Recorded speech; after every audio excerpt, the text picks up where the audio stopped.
Greetings, everyone. This is Rock and Roll Spotlight Show with my review of Doctor Strange in the Multiverse of Madness. Are you happy? Is the question Doctor Strange is asked throughout this film.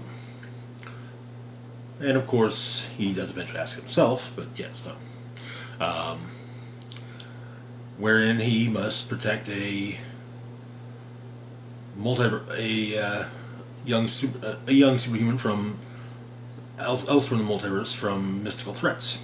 It is definitely a Sam Raimi film, and I hope that this leads to Sam Raimi directing more Marvel Cinematic Universe films. Ghost Rider, but anyway, a lot of fun, you know. So we're doing this a little bit differently because there's a lot that I just, can't really talk about. So our cast that we got: Benedict Cumberbatch portraying Doctor Strange, Elizabeth Olsen as Scarlet Witch, Chiwetel Ejiofor as Baron Mordo, Benedict Wong as Wong, Xochitl Gomez as America Chavez, and Rachel McAdams as Dr. Christine Palmer.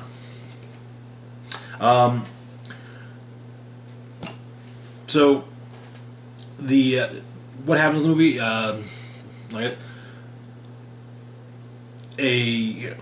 Mystical forces are attacking America Chavez, leading her to find, and she's teamed up with Doctor Strange in other multiverses, and ends up on the primary Earth for the Marvel Cinematic Universe,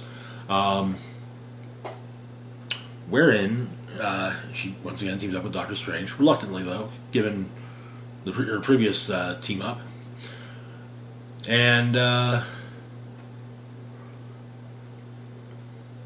they figure the best way to protect her is take her to the fortress that Strange trained at, though also getting some advice from Wanda Maximoff, the Scarlet Witch, as it appears it's not necessarily a demon or a sorcerer going after America, but a witch. Some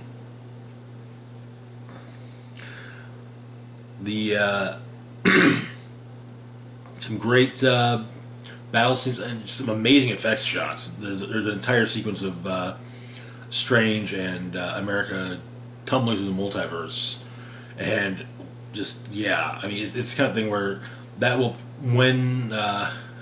that's probably going to be a scene that gets often played in slow motion just to see what all's there. Apparently there's also a universe where everyone's paint. As I mentioned, this is a Sam Raimi film, so of course there is a Bruce Campbell cameo, which is great. But yeah, ups and downs. Honestly, it's great. I loved it. It was a lot of fun. The cast is great. Sam Raimi's directing is spot on. The story's great.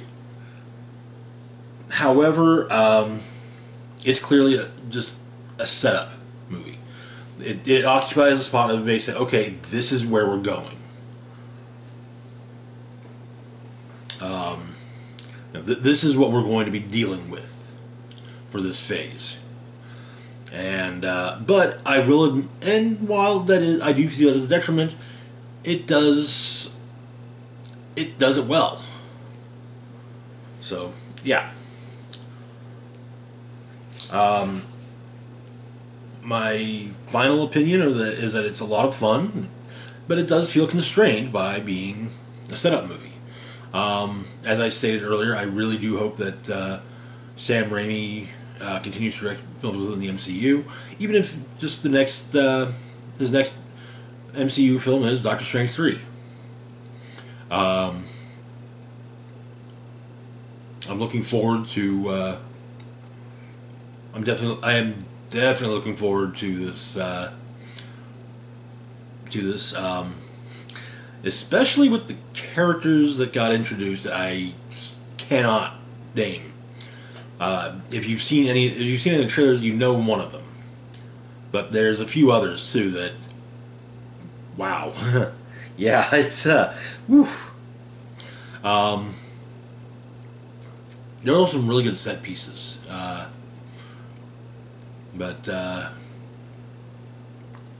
But yeah, and also it does set up a lot of other well-known locations from the Marvel Universe within the MCU. But anyway, because of the whole, as it feels constrained, I can only justify giving it a score of 3.5 out of 5. I'm not saying it's bad. It's just because it's definitely not. And oh boy, yeah. One thing I would like to ask, as I've tried to make this review as spoiler-free as possible, if you comment, please, by all means, do not put any spoilers within your comments. In fact, I'll likely delete any comments, any spoilery comments. So yeah, but yeah, I mean, yeah, definitely. If you're a fan of the MCU, by all means, go see it. If you're a fan of Sam Raimi flicks, maybe you might like this one too.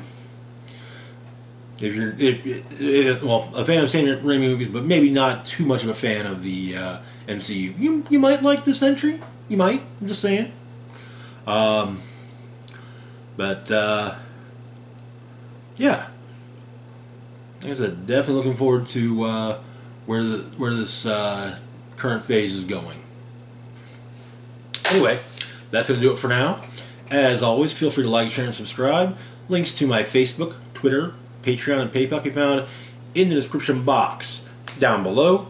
This is Rock and Roll Spock signing off, saying live long and rock hard.